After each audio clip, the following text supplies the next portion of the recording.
فتح الله لك. طيب فضيلة الشيخ، عايزين نلقي الضوء على أهم نقاط الخلاف وأيضا الاختلاف في زمن سيدنا الرسول صلى الله عليه وسلم، وكيف تعامل المصطفى عليه أفضل الصلاة وأزكى السلام مع الخلاف والاختلاف في زمنه. هناك يعني السؤال ده يحتاج مثلا نقول ل40 حلقة مثلا، لأن لو سردنا الاختلاف في عصر النبوة كان كثير جدا. كانوا يختلفون فيما بينهم، اختلاف الصحابة بعضهم مع بعض، اختلاف الصحابة مع الحبيب محمد صلى الله عليه وآله وسلم، وده برضو كان كثير. واحد يقول لك بيختلفوا مع النبي، أيوة اختلفوا مع النبي. زي إيه؟ عايزين أمثلة نوضحها، لأن دايما الأمثلة بتوضح. كثيرة جدا جدا. يعني من الأمور التي اختلفوا فيها عند النبي صلى الله عليه وسلم، مثلا عند موته قبل الموت قال: ائتوني بكتاب أكتب لكم كتابا لن تضلوا بعده أبدا.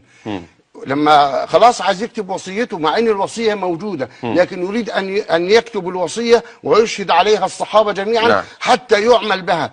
ولو اجابوا النبي صلى الله عليه وسلم لعشنا في رغد من العيش، لكنهم اختلفوا عند النبي صلى الله عليه وسلم. سبب الاختلاف كان ايه؟ ما هو يعني ليه حدث هذا الاختلاف؟ انا اقول لحضرتك، سيدنا عمر ومن معه قالوا: يعني يا رسول الله حسبنا كتاب الله. يعني هو اجتهد وقال: حسبنا كتاب الله، احنا معنا كتاب الله، ما وجدنا فيه من حلال احللناه وما وجدنا فيه من حرام حرمناه وخلاص. ما تتعبش نفسك. يعني مش عايز يتعب النبي صلى الله عليه وسلم.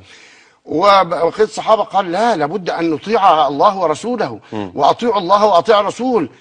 اتوه بكتاب، خلوه يكتب، خلوه يعرف الامه، خلوه يبين للامه، حتى لا نختلف مين اللي بعد، مين خليفه من بعده، ثم من ثم من ثم من. كان هيوضح كل الامور. كان هيوصي بوصايا معينه موجوده، كان هيوصي باهل بيته الكرام، كان هيوصي ببعض الصحابه، كان هيوصي، كان هيقول كلام كتير رائع، كلام كان هيمنع الخلاف في الامه الاسلاميه. لكن شاءت اراده الله سبحانه وتعالى، اختلفوا عند النبي صلى الله عليه وسلم، فحتى ان سيدنا عمر قال: إن الرسول يهجر. يعني خلاص غلبه الوجع وخلاص، يعني ده ما ينفعش يكتب ولا ينفع وكده. والصحابة كده، فلما رأى النبي صلى الله عليه وسلم هذا الاختلاف قال: اخرجوا عني، اخرجوا، يعني اطلعوا بره. ما ينفعش اختلاف قدام النبي. حضرة سيدنا المصطفى صلى الله عليه وسلم ما ينفعش.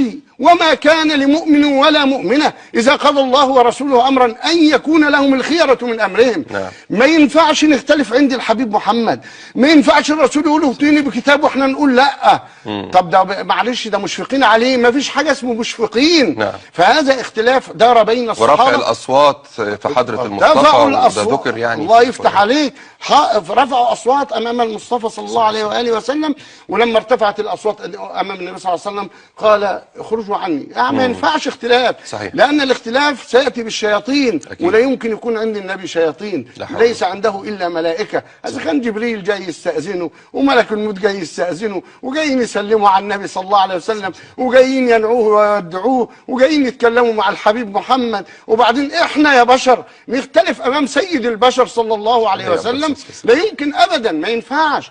فده نموذج حي من اختلاف، وفي موقف دقيق جدا. ده يعني موقف، هو موقف يعني بعده اما تتم السعاده او الشقاء. صحيح. وهو كان عدم بسبب، ولذلك سيدنا عبد الله بن عباس، ابن عباس بقى حبر الامه وترجمان القران، كان يقعد بعدها يقعد يعيط ويقول: يوم الخميس، رزيه الخميس، وما رزيه الخميس، وعيط رضي الله عنه، ويقول: قال رسول الله، ويحكي القصه كل شويه يذكر بيها الصحابه ان انتوا اخطاتم في حق النبي صلى الله عليه وسلم. لا حول ولا قوه الا بالله. بعض الناس يقول لك: يا اخي ما تقولش كده على الصحابه.